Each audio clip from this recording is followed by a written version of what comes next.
तो क्या नीतीश कुमार की बीमारी से एनडीए बीमार हो जाएगी? और क्या राष्ट्रीय जनता दल और तेजस्वी प्रसाद यादव को इस बात का बहुत फायदा मिल जाएगा? इस बात की चर्चा क्यों होने लगी है, इस बात को समझिए। नीतीश कुमार पिछले कुछ समय से लगातार बीमार चल रहे हैं। कई बार वो इतने बीमार पड़ जाते हैं कि उनके कई महत्वपूर्ण कार्यक्रमों को भी रद्द कर दिया जाता है और इस कारण से अब इस बात की चर्चा होने लगी है कि नीतीश कुमार कहीं बार बार बीमार पड़ रहे हैं। ये एनडीए में खटास की स्थिति तो नहीं है या फिर एनडीए कमजोर तो नहीं पड़ रहा है। अब इसके पीछे की वजह क्या है जान लीजिए। कई बार इतना महत्वपूर्ण कार्यक्रम हुआ, बिहार में आयोजन हुआ और उसके बाद नीतीश कुमार वहां नहीं पहुंचे। एक जगह पर तो नीतीश कुमार ने खुद ही अपना 19 साल पुराना रिकॉर्ड तोड़ दिया है। अब पूरी खबर क्या है, कौन कौन से आयोजनों में नीतीश कुमार नहीं पहुंचे और कैसे विपक्ष इसको अवसर के रूप में देख रहा है, इसके बारे में हम आज बातचीत करेंगे और आपको बताएंगे। लेकिन उससे पहले नमस्कार, मेरा नाम वेद प्रकाश है। आप सत्ता से जनता तक देखना शुरू कर चुके हैं और कैमरे के पीछे हैं सुशील कुमार पांडे। नीतीश कुमार पिछले कुछ समय से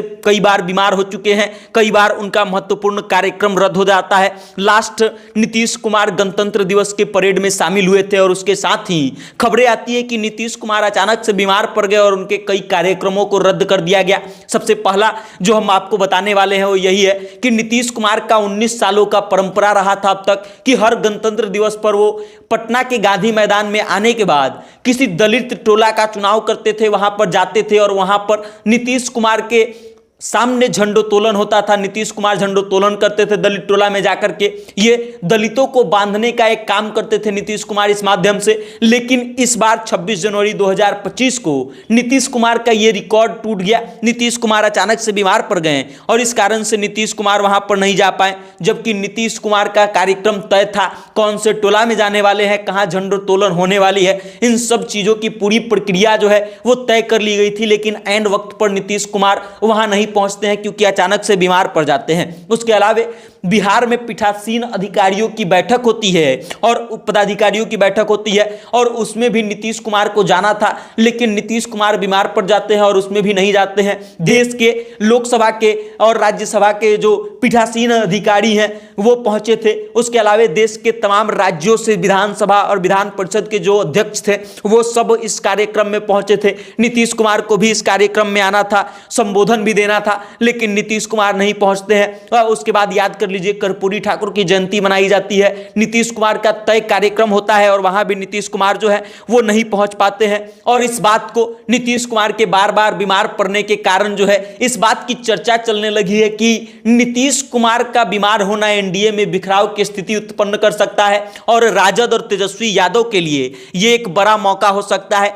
विपक्ष बार बार इस बात का आरोप लगा रहा है कि नीतीश कुमार बीमार नहीं पड़ रहे हैं बल्कि एनडीए जो है वो मुश्किल में है और इस कारण से नीतीश कुमार किसी कार्यक्रम में नहीं जा रहे हैं। चर्चा यह भी चल रही है कि नीतीश कुमार हो सकता है कि विधानसभा चुनावों में भी चुनाव प्रचार से दूरी बना ले और ऐसा अगर होता है तो आप सोचिए कि क्या हाल होगा। एनडीए के तमाम दल जो है अभी इस बात का दावा कर रहे हैं कि हमको इतना सीट चाहिए। छोटे छोटे दल जो है वो आंख दिखा रहे हैं और ऐसे में अगर नीतीश कुमार सुस्त पड़ जाते हैं तब भारतीय जनता पार्टी के लिए इन लोगों को संभालना बहुत मुश्किल हो जाएगा। भारतीय जनता पार्टी का अपना कोई विशेष फेस जो है वो दिखाई नहीं देता है सीएम फेस को लेकर के जिसको चर्चा की जाए और इस कारण से नीतीश कुमार वो हुक्म के इक्के हैं जिसके दम पर भारतीय जनता पार्टी बिहार में शासन कर सकती है। और नीतीश कुमार बीमार पड़ जाते हैं तो एनडीए को इन सब चीजों से बहुत नुकसान हो सकता है। तेजस्वी यादव इस बात को फायदे के रूप में देख रहे हैं और बार बार इस बात का सवाल उठा रहे हैं कि एनडीए कमजोर पड़ रहा है। अगर सच में ऐसा होता है